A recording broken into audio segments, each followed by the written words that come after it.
Like a car depends on gas. Are we together? There's no car that does not depend on anything. If it's not gas, it's electricity. You recharge it, am I right? Yes. Every car depends on something to energize it, to power it, to run. So to live by faith does not just mean to confess the word of God. That's wonderful.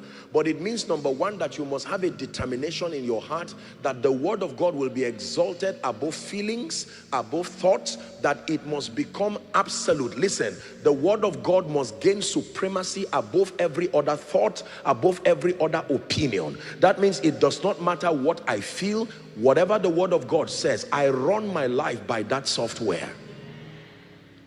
Are we together? Because you see, the power of God only, please listen, the power of God is managed by the will of God. So that you don't make the power of God do just anything you want it to do. The power of God is not a spiritual mechanism for fulfilling any lusts. No, the power of God only goes the direction of the will of God. So there are many people who believe they are walking by faith. The object of their expectation is already outside of the will of God. So it doesn't matter what confession they make, it will not come to pass because it is inconsistent with the will of God. Bible faith begins when the will of God is known. And there are two ways, in fact, three ways to know the will of God. Number one, scripture. The word of God as written, it's a compendium of the will of God. Number two, the unique ministry of the Holy Spirit to you as a revealer of the mind of God. Number three, the prophetic. These are the three channels based on scripture for discerning and accessing the will of God. I repeat again for your learning. Number one, the written word of God is the first and principal basis for extracting the will of God as far as your life is concerned. Number two, the unique ministry of the Holy Spirit as the revealer of the will of God. The Bible says in 2 Corinthians from verse 8, you read downwards, it says the Holy Spirit can search the mind of the Father and to reveal to us the things that are freely given. And then the ministry of the prophetic. Hallelujah. America, Koinonia Global, body of Christ, live by the word of God. By the message of God, I can tell you the reason why we're able to do this much for the kingdom. It is because we carried our frail lives, incapacitated by every definition, and we handed that life and covered it with the word of God. And look what is made out of us. It pays to submit to the word of God. Little you plus the word of God is called a giant. Frail you plus the word of God will be called a giant. Hallelujah. Not that we are sufficient in ourselves, the Bible says, but that our sufficiency is of God, who has made us able ministers. When you find ordinary people doing much for the kingdom, you know, I was meditating really just this morning, and I was just overwhelmed by the goodness of God over my life. And then I had a little clip, the picture of what happened here in this auditorium, and I was just reminiscing. Now, I've seen many of these things, and you would think that after seeing stadiums and seeing auditoriums packed, I would get so familiar. I was just overwhelmed by the goodness and the kindness of God. And you know what happened? I remembered again those days in my vision. Little me, not known me. Are we together? And yet he proposed to me that if I believed him, he would take me to the nations to serve his grace. God for you. Hallelujah. Is someone learning? Never conclude on a man who respects the word of God. You are making a mistake. When you find a man, God, I don't care how frail, I don't care how weak, I don't care how failed that man is, provided you decide to exalt the word of God above and beyond anything, you can start and you can emerge. In the name of Jesus. So in addition to being strong, you must make a commitment. Ladies and gentlemen, hear me. Life begins when you respect the word of God. Hallelujah. And let me tell you how to walk it. I'll tell you how to live by the word of God. Number one, run your life by scriptures. Before you execute any goal, any desire, any whatever, find scriptures that support what you are doing, and then investigate whether or not your goals are consistent with the will of God. Because you see, the Bible is a prophetic book. You can make it speak any language you want it to speak. You can manipulate the Bible to respond to your lusts. So it's not enough that you find a scripture. You must investigate using these three channels: scripture itself, the ministry of the Holy Ghost, and of course the ministry of the prophetic. Verify whether what you are embarking on is the will of God. I give you an example. Talk to me, believers. How many of you believe it is God's will to establish you? How many of you believe you will be a better Christian if you own your home? How many of you believe that if God empowers you, he'll give you room to serve his purposes? How many of you believe fruitfulness is the will of God? How many of you believe length of days is the will of God? How many of you believe a responsible, prosperous, godly home according to Psalm 112 is the will of God? How many of you believe healing and health is the will of God? How many of you believe that the territorial influence of the church is the will of God? How many of you believe that salvation is the will of God? How many of you believe that attaining unto spiritual maturity for the believer is the will of God? How many of you believe America for Jesus is the will of God? Nigeria for Jesus is the will of God. Ghana for Jesus, the will of God.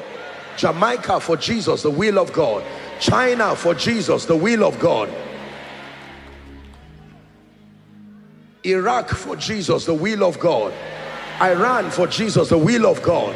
Until the knowledge of the glory of the Lord covers the whole earth as waters the sea. Now listen, I'm teaching you how to live by the word of God.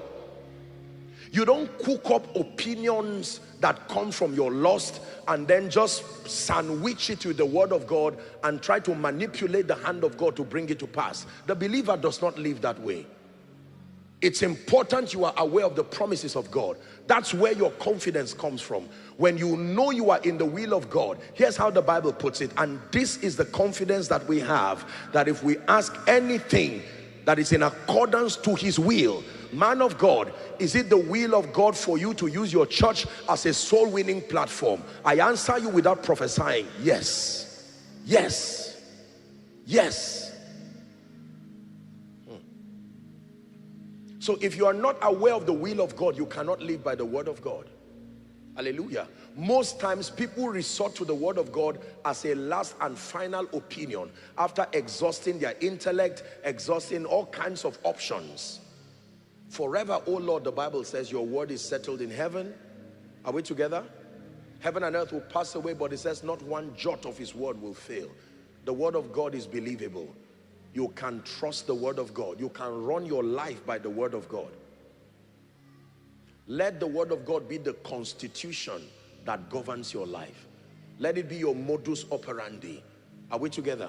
That any other way and any other path that is outside of or inconsistent with the word of God, you must be determined to shelve it away peacefully and live by the word. Now I tell you this, for a while the word of God may not seem to produce. Be patient.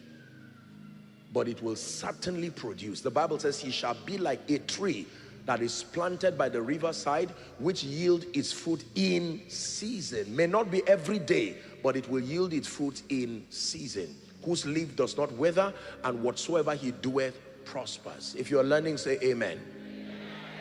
Scriptural strategies for challenging times. So America, Nigeria, Ghana, South Africa, Zambia, everywhere across the globe, Europe, China, the Caribbeans, listening to me, I'm encouraging you that when you face challenging times, number one, be strong in the Lord. Draw your strength from the richness of your union with the Holy Spirit through prayer. Are we together? And then be determined to live by the word. Let your speakings be consistent with scripture. Don't speak like an unbeliever. Are we together? It doesn't mean to not face reality. Are we together? But to learn to superimpose. Remember, I've taught you that the words that you speak, the Bible says in John 6:63, the words that I speak unto you, they are spirit You know what that means? The word spirit there is the word pneuma. It doesn't just mean a spooky, it means energy, that it produces energy. There is a frequency. Really, this is not some Scientology, it's the truth. The word of God carries energy, creative power. The words that I speak unto you, they are spirit and they are life. Spirit and life. He's a talking spirit, and like him you must also be a spirit that speaks. God is not a noise-making spirit, but he's a talking spirit. He speaks life. Rambling around does not make you a talking spirit. You will be a talkative, yes, but not a talking spirit. A talking spirit is one who does not waste words. He uses words to create and recreate possibilities. You wake up in the morning, here's what you say, teaching you how to live by the word of God. This is the day that the Lord has made. I rejoice and I'm glad in it. And while you are at that, some nasty email comes. In the name of Jesus, I do not look at the things that are seen, but the things that are unseen. For the things that are seen are temporal, but the things that are unseen are permanent. On your way out, the devil uses someone to say some nasty thing. In the name of Jesus, I choose to be peaceful. I reject offense. I am a child of God. I purify my heart and my conscience. The joy of the Lord is my strength always. Who is learning? Hallelujah. Whilst you're taking your shower, instead of complaining, grumbling, and thinking about nonsense, you are prophesying, creating things even in the bathroom. In the name of Jesus, as I step out today, favor follows me. The Bible says so. He gives me daily my benefit. I am prepared to receive that of today. Give me my daily bread, that which is needed for my sufficiency. In the name of Jesus, I call forth helpers of my destiny. They that have been touched by the hand of God, they position themselves strategically across the corridors of my destiny, showing me favor, granting me unusual access, granting me unusual acceptance. They become enhancers to my becoming. In the name of Jesus, I am not without help. I will call on one and a nation will respond to me. This is the believer living by the word of God. This is not a Sunday to Sunday pretentious thing that you run your life by this software. Who is learning tonight? You get to your doctor and he gives you an honest report and tells you something that is inconsistent with the word of God. Now don't insult him, it's not his fault. He's doing his professional duty, and you receive it, you thank him like Hezekiah, you turn your face to the wall. The wall may mean your way back home, and say, in the name of Jesus, death and life is in the power of my tongue. I choose to live. Death, not now, not soon, not even later. In the name of Jesus, I live. I live. I live. You're flying in the air and you speak. The devil begins to suggest, hope you told your loved ones goodbye. You say, in the name of Jesus Christ, the prince of the power of the air, you have no way here. In the name of Jesus Christ, I send the word and I decree and declare I will arrive safely, because he is Alpha, Omega. He began that journey with me. I will land well. In the name of Jesus Christ. I hope you're not just clapping. Do you believe what you're hearing? Live like this and watch your life change. Apostle, but I don't know what to do. I'm in confusion right now. Let me tell you what to do. Begin to speak that the wisdom of God is at work in me. The spirit of wisdom has unrestrained access to my mind. I may not as at yet know what to do, but in the name of Jesus, I engage the ministry of the only wise God, and I declare by his spirit that wisdom will distill itself from the heart of the Father to my consciousness. I may not as at yet know what to do, but I'm not without a strategy. I tap into the hidden wisdom of God. A message. Thank you so much for joining us today at KDM.SECRETPLACETV. We pray that the message you heard has inspired and strengthened your faith. Remember, your secret place with God is always open, and he is waiting to meet you there. Don't forget to like, subscribe, and hit the notification bell so you never miss an opportunity to grow closer to him. Stay rooted in his word, and until next time, keep seeking his presence. God bless you.